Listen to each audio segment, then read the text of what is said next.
Monsieur le gouverneur, monsieur l'inspecteur de la justice, particulièrement la Grande Casamance. Personnellement, je vous dis que je suis très honoré, d'abord en ma personne, mais avant ma personne, l'association que je représente, qui est l'association des routes et guides du Sénégal, et en ma personne, pour être le parrain de la première édition du Canso régional. J'ai été très sensible et très touché par ce que j'ai dit tout de suite. Mais beaucoup plus touché par le regard de ces enfants innocents qui sont là devant nous, qui ne savent même pas ce qu'on a dit, ils sont en train de jouer, ils ne pensent qu'au jeu. Mais pour eux, aujourd'hui, l'essentiel, c'est d'être présent avec leurs autres frères des autres pays. Ces enfants ont vécu des traumatismes. Ils ont vécu beaucoup de choses que nous, adultes, nous n'avons jamais vécues. Et à travers le projet dynamique de paix aujourd'hui, il leur permet aujourd'hui d'avoir quelques jours de vie ensemble, quelques jours de jeu, quelques jours de connaissance, parce que nous pensons, nous en tant que troupes d'église, étant donné que nous sommes le premier mouvement d'éducation des jeunes pour notre pays, que ces jeunes enfants, que dans la douleur, seront demain des leaders de nos pays respectifs. Je sais que aussi ce n'est pas facile pour vous, membres de l'engagement, et aussi chers autorités ici présentes, monsieur le gouverneur, et malgré tout ce qu'il a comme emploi très important, a décidé de rester avec nous pendant quelques mois. Je ne suis pas, moi, je suis un homme de terrain, même si aujourd'hui, administrativement, on me demande de parler.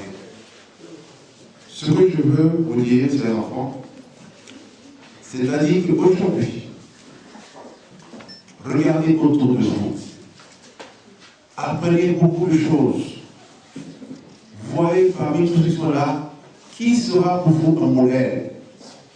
Parce qu'aujourd'hui, c'est maintenant que vous devez décider de votre avenir. Ne soyez pas timide par rapport à ce qui va se passer. Tous ceux qui sont là, les membres de l'engagement et même les invités aujourd'hui, vont vous donner tout ce qu'ils ont de plus cher. Je sais qu'aujourd'hui, vos parents ne sont pas présents, mais ils vous écoutent. Vous avez tout à l'heure dans les discours des enfants des pays ressenti et dit ce que vous pensez. Il est temps qu'on arrête. Il est temps qu'on s'assoie. Il est temps qu'on retrouve ce que nos parents à l'époque faisaient. Quand il y a des problèmes, on va sous l'arbre à palabre, on échange, tandis que nos mamans étaient dans les rivières et dans les champs.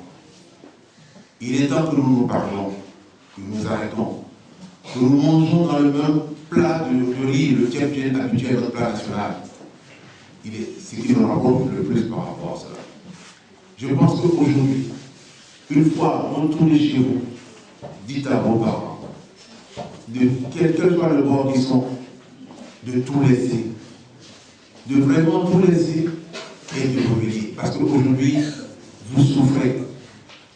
Certains d'entre vous, je ne sais pas, peut-être ne vont pas à l'école, ont perdu leurs parents, à plein de choses. Vous voulez retrouver la joie de vivre. Il est important que vous transmettez le message de tout le monde ici à vos parents. Ils n'ont qu'à sortir. Personne n'est diable. Je sais que nous savons aussi que les autorités, nos chefs d'État de ces pays aussi nous entendent. Ils sont sensibles à tout ce qui se passe. Parce que sans vous, aujourd'hui les enfants, rien ne sera fait demain. Il faudrait qu'ils se parlent. Il faudrait qu'on arrête. Nous, Africains, on ne connaît pas les frontières. On marche, même sans identité. On va d'un champ à l'autre en ne sachant même pas que le sang de l'autre est de l'autre côté de la frontière. On marche, on ne fait que marcher. Il faudrait que nous continuions par rapport à cela. Donc vraiment, je suis très honoré de m'avoir choisi. Je ne voudrais pas qu'aujourd'hui, ma présence, mon apport s'arrête à ce camp. Non. Je demanderai à tous les membres de notre association, aux autres qui sont aussi présents, d'être présents à votre côté de façon permanente.